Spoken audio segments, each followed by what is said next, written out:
Kamusta mga boss? Nandito nga pala ako sa Quiapo, dito sa Gonzalo Puyat.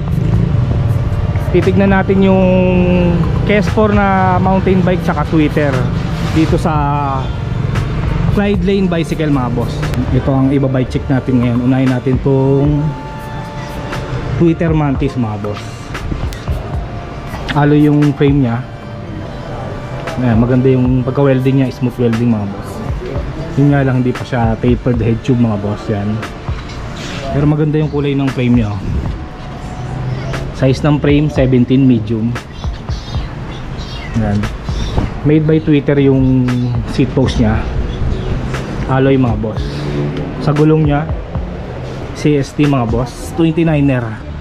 Ang brand ng frame nya retrospect mga boss.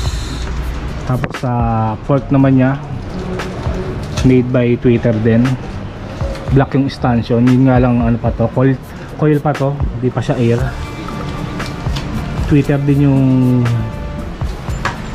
stem nya tsaka handlebar. Maganda naman yung ano nya, handlebar nya. Tapos zoom yung ano nya, hydraulic brakes mga boss. Ayan, maliit lang yung caliper nya.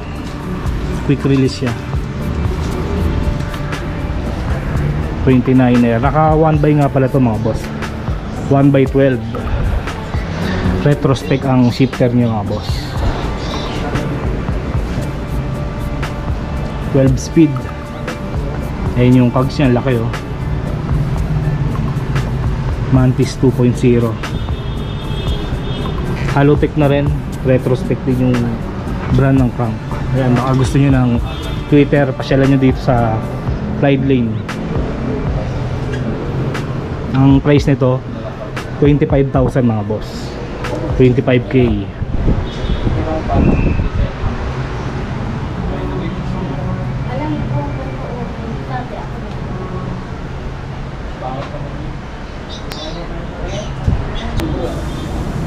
Next natin to mga boss, itong mountain bike na Kes4 Predator mga boss.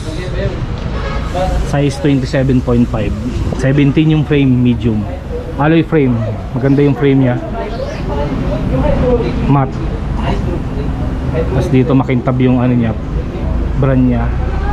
Smooth welding din, maganda. Tapos kagandahan dito yung head tube nya, tapered na. Tapos negative stem na siya. Sa brake set naman nya, ang maganda dito, Tektro ang brand mga boss. Tektro.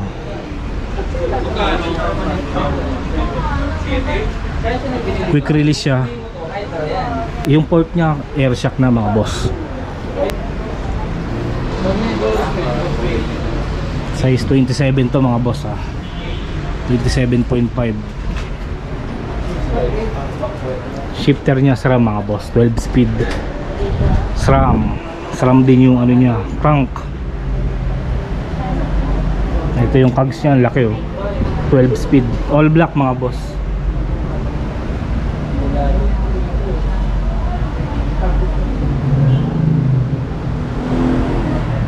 Kes4 Predator mga boss. Yan. May previous nga pala to na helmet mga boss ha, pag bumili kayo. Ang price nga pala itong Kes4 mga boss, 39,500. Kes4 Predator.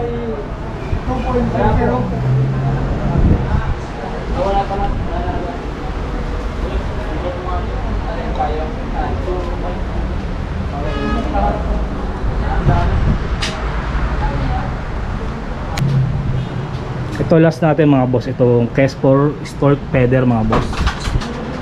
Tignan natin yung frame nya. Alloy pa yung frame nya mga boss. Maganda siya, glossy. Super light siya oh. Small nga lang tong natira sa kanila eh. Small lang to. Tapos yung STI nya mga boss 105 na 105 na 11 speed. Pati yung RD nya saka yung crank. Ayan, 2x siya. 105 din yung FD nya. Yun yung parts ng Kespor na to. Ganda. Tapos kinaganda pa nito yung rim nya mga boss, carbon na. Machine yung brand, carbon. Tapos yung port nya alloy pa, true axle. Sa rotor naman nya 140mm yung size ng rotor. Tapos ito hydraulic na siya, katulad nung sa Rexton mga boss. Hydraulic na yung caliper nya. Tapos maganda pa, ayan oh. Internal na oh, sa fork ko. May butas dito sa fork. Shopee.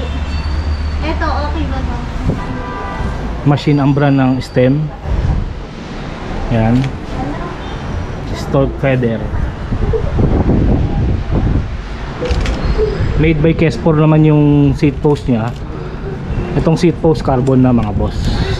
Tapos yung seat clamp nya hindi siya quick release.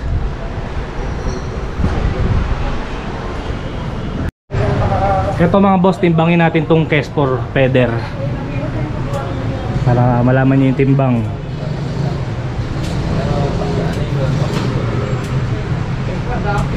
Ito mga boss 8.74 kg mga boss. Yan ang timbang nya.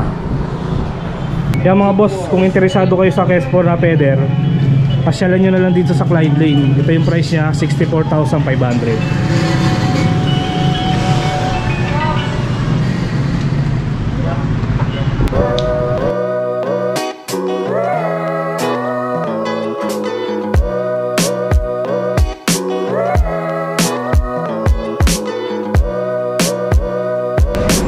Ayun mga boss, na-bike check natin yung Kespor na mountain bike tsaka road bike.